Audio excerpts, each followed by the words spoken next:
Bersandarlah pada Allah, jangan pada amal. Seharusnya dalam beramal itu, semua atas kehendak dan ketetapan yang digariskan oleh Allah, sedangkan diri kita hanya sebagai media berlakunya kodrat Allah.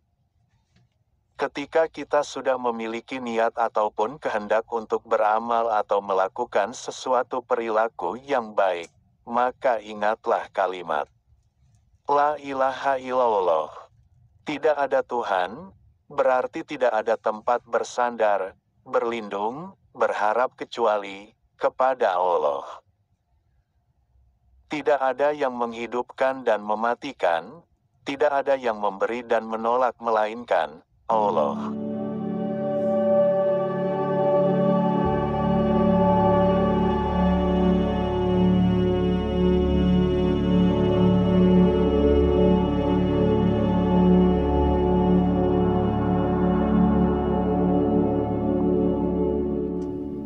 Bismillahirrohmanirrohim. Assalamualaikum warahmatullahi wabarakatuh. Sobat Kolbun yang dimuliakan Allah Subhanahu wa Ta'ala. Alhamdulillah, alhamdulillahirabbil alamin. Asholatu wassalamu ala asyrofil anbiya wal mursalin. Asyhadu alla ilaha illallah wa asyhadu anna Muhammadar Rasulullah. Ketahuilah Sobat Kolbun bahwa sebagian dari tanda bahwa seorang itu bergantung pada kekuatan amal dan usahanya, yaitu berkurangnya pengharapan atas rahmat dan karunia Allah ketika terjadi padanya suatu kesalahan dan dosa. Orang yang melakukan amal ibadah itu pasti punya pengharapan kepada Allah, meminta kepada Allah supaya berhasil dalam pengharapannya. Akan tetapi jangan sampai orang beramal itu bergantung pada amalnya, karena hakikat yang menggerakkan amal ibadah itu Allah.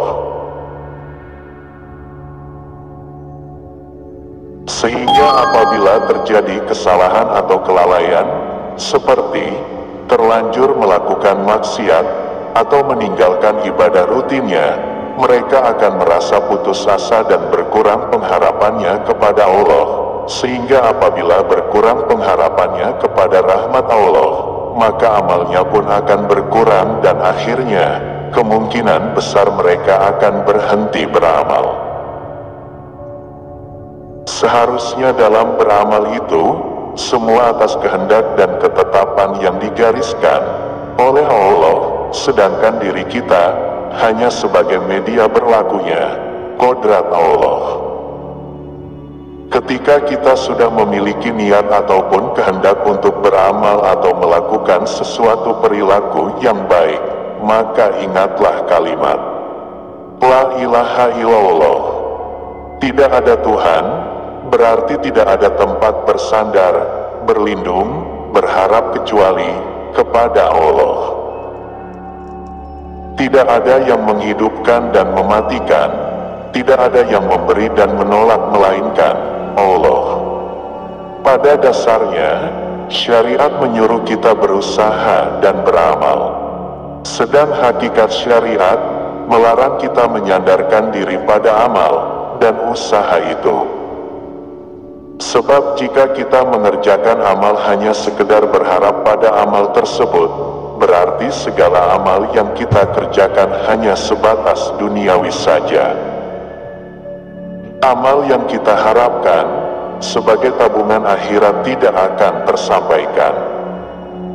Sobat Kolbun, kembali saya ingatkan, jika kita mengharapkan kebaikan untuk akhirat nanti, maka apapun yang sedang Anda kerjakan, niatkanlah dengan lillahi ta'ala.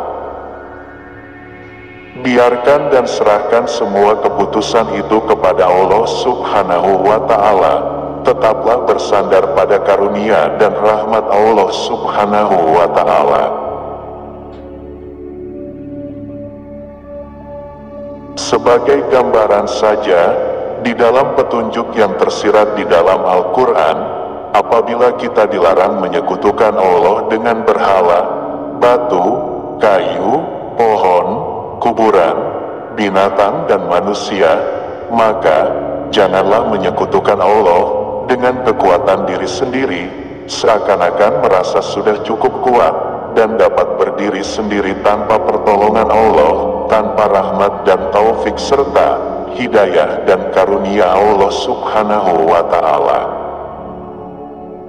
Nah, dengan ketaatan yang kita kerjakan inilah, segala amal perbuatan kita akan mampu menembus pintu-pintu langit di akhirat. Sebagai seorang yang beriman, haruslah selalu berusaha menyempurnakan imannya dengan berpikir dan berusaha untuk memahami tentang ayat-ayat Allah. Sobat Kolbun, yang harus kita tahu bahwa tujuan hidup itu hanya untuk beribadah, yaitu menghamba kepada Allah sesuai tuntunan Al-Quran. Maka dari itulah kita harus dapat memahami serta menghayati setiap firman-firman Allah yang terdapat di dalam Al-Quran. Setelah ada semangat dalam ibadah, kadang ada yang berpendapat bahwa salah satu yang mengganggu dalam ibadah yaitu bekerja atau suatu pekerjaan maupun kesibukan. Nah, hal inilah awal mulanya keimanan kita akan mulai tergerus dan terkikis secara halus dan perlahan. Dan ingatlah Sobat Kolbun, itulah perbuatan setan yang akan membawa kita ke dalam neraka jahanam. Lalu, di dalam hati muncul keinginan untuk lepas atau keluar dari bekerja atau berusaha, kemudian hanya ingin melulu beribadah. Rasanya, hal ini pun tidak disukai oleh Allah, sebab kita masih hidup, kita masih harus melakukan hubungan dengan orang lain, bersosialisasi. Nah, hal ini kita butuh suatu perantaranya, walaupun bisa hanya dengan bermodalkan pikiran saja. Keinginan yang seperti inilah yang termasuk keinginan nafsu yang tersembunyi, yaitu nafsu yang telah disusupi oleh setan. Sebab apa, Sobat Kolbun? Bahwasanya kewajiban dari seorang hamba itu menyerah kepada apa yang dipilihkan oleh majikannya. Apalagi jikalau majikannya itu Allah Subhanahu wa Ta'ala yang Maha mengetahui tentang apa yang terbaik bagi hambanya. Dengan demikian, maka sudah sewajarnya bila kita harus rela dan ikhlas menjalani apa yang telah digariskan oleh Allah Subhanahu wa Ta'ala.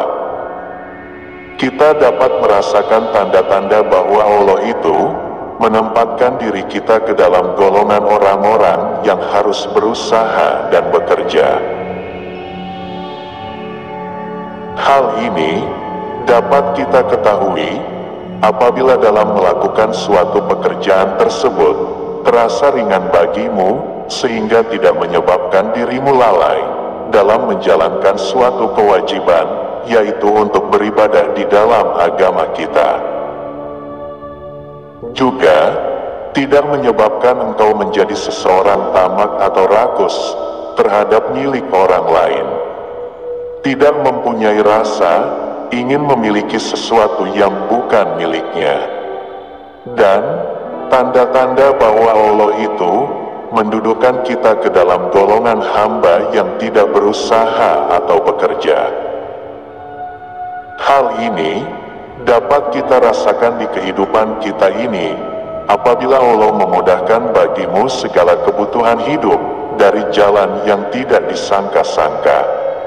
Ingat sobat, jika kita sedang mendapat ujian dari Allah Subhanahu wa Ta'ala.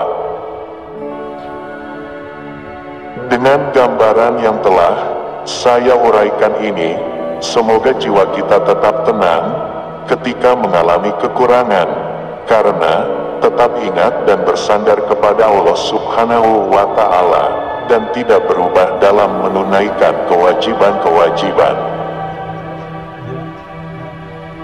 Saya merasakan bahwa untuk sampai kepada Allah dan masuk dalam barisan para wali itu, tidak dengan cara sibuk pada ilmu lahiriah dan bergaul dengan sesama manusia saja.